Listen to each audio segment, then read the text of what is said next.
চট্টগ্রামের কাপাসগোলা নালায় নিখোঁজ শিশুটিকে মরদেহ উদ্ধার করা হয়েছে। এই বিষয়ে সবশেষ জানাতে আমাদের সাথে যুক্ত হচ্ছেন সহকর্মী মাসুদুল হক। মাসুদুল, কর্তৃপক্ষ থেকে আসলে কিছু জানানো হয়েছে কিনা এবং সেখানের সবশেষ পরিস্থিতি আসলে জানাবেন। প্রায় 14 ঘন্টা পর নিখোঁজ শিশুর মরদেহ উদ্ধার করা হয়েছে তার বাসার পাশেই একটি খাল থেকে, এবং সেখানে 9:30টার দিকে স্থানীয় একজন লোক শিশুর একটি হাত দেখতে পায়। তারপর সে সংশ্লিষ্ট থানায় জানালে পুলিশ এবং ফায়ার সার্ভিস এবং নৌবাহিনী সদস্যরা এসে শিশুর মরদেহ উদ্ধার করে। এই মুহূর্তে রয়েছে আমি শিশুটির বাসায়, সেখানে তার মরদেহ রাখা হয়েছে। এই বাচ্চাটিকে দেখার জন্য এই মুহূর্তে এই চামড়ারগুদাম এলাকায় হাজারো মানুষ তারা ভিড় করছেন শিশুটিকে এক নজরে দেখার জন্য। যদিও মরদেহ রাখা হয়েছে তার বাসার মধ্যে, অর্থাৎ বাসার যেহেতু শিশু এবং পরিবারের সদস্যরা এমন অবস্থা, তাদের সাথে এই মুহূর্তে আসলে কথা বলা সম্ভব হচ্ছে না, এবং আসলে খুবই একটি মর্মান্তিক একটি ঘটনা। এবং এখানকার যে অবস্থা এখানে হাজারো মানুষ তারা ভিড় করছেন শেষবার মতো দেখার জন্য। এখানে একটি সবার কান্নায় এখানে তার বাচ্চাটির যারা স্বজনরা রয়েছেন তাদের কান্নার এখানকার পরিবেশন একটা ভারী হয়ে উঠেছে। মূলত আপনারা জানেন গতকাল রাতে 8টার পর ওই হিজরা খালে রিকশাটি পড়ে যায় এবং সেখানে শিশুর মা এবং দাদি ছিল। মা এবং দাদিকে উদ্ধার করা গেলেও ওই শিশুকে উদ্ধার করা সম্ভব হয়নি। প্রায় 8টার পর ফায়ার সার্ভিসের ডুবুরি দল তারা প্রায় 12টা পর্যন্ত তারা অভিযান চালায়। এরপর নৌবাহিনীর একটি টিম আজ ভোর 5টা পর্যন্ত হিজরা খালে আশপাশের খালে উদ্ধার অভিযান চালায়। এরপর সকাল 7টার পর থেকে নৌবাহিনীর আরেকটি দল তারা মাঠের অলরাউন্ডার আমি আর ঘরের allrounder Tilex toilet cleaner, clean মানেই টাইলক্স। কাপাসগোলা করলে কিন্তু তার মরদেহ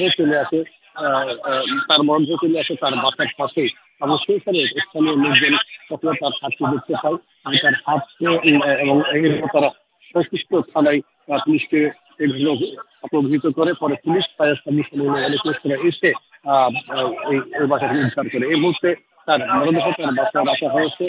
সেখানে তার স্বজনরা আসছেন, এলাকার আশপাশের লোকজন, এখানে হাজারো মানুষ ভিড় করছেন, এবং এখানকার এমন এক পরিবেশ, এখানে সাধারণ তার পরিবারের কারোর সাথে কথা বলা সম্ভব হচ্ছে না, এবং শোকে অনেকটা প্রতিস্তব্ধ। তার এই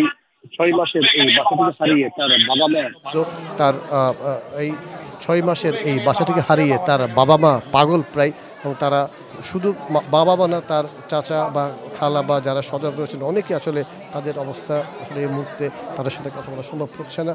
এবং আশপাশের যারা মানুষ তারাও অনেকটা শোকে, অনেকটা অর্থাৎ আবেগে আপ্লুত, কারণ এখানে একটু যে 6 মাসের শিশু এবং যে ওই শিশুর পরিবারের পক্ষ থেকে বলা হয়েছে একটু পরেই এই শিশুর মরদেহ পার্শ্ববর্তী মসজিদ মাঠে নিয়ে আসা হবে, এবং সেখানে ওই বাচ্চার নামাজে জানা অনুষ্ঠিত হবে। এরপর যারা স্থানীয় যারা লোকজন আসছেন বা স্বজনরা যারা আসছেন হয়তো তাদেরকে দেখানো হতে পারে। তো যেমনটি বলছিলাম, এই মুহূর্তে আমি ওই শিশুর বাসভবনে রয়েছি। সেখানে ফায়ার সার্ভিস, নৌবাহিনী, পুলিশের যারা কর্মকর্তা তারাও রয়েছেন শিশুর পরিবারের যারা রয়েছেন তারাও আসলে কোনো কথা এই মুহূর্তে তাদের সাথে বলা যাচ্ছে না। তবে আমরা দেখেছি প্রতি বছর কিন্তু এরকম বর্ষার আগেই চট্টগ্রামে এ ধরনের দুর্ঘটনা হয়। এবারও কিন্তু তার ব্যতিক্রম হয়নি, অর্থাৎ একের পর এক দুর্ঘটনায় এভাবে কিন্তু চট্টগ্রামের যে নালা বা খালগুলো সেগুলো একটি হলো মৃত্যু ফাঁদে পরিণত হয়েছে। আমরা দেখেছি গেল কয়েক বছর আগে চট্টগ্রামের মুরাদপুরে একজন সবজি ব্যবসায়ী পানিতে পড়ে তলিয়ে যান, তার মরদেহ এখন উদ্ধার করা সম্ভব হয়নি। একই সাথে আগেরবাদ এলাকায় নালায় পড়ে একজন কলেজ ছাত্রীর মৃত্যু হয়। এবং চট্টগ্রাম থেকে আমাদেরকে উদ্ধার অভিযান সম্পর্কে জানাচ্ছিলেন সহকর্মী মাসুদুল হক।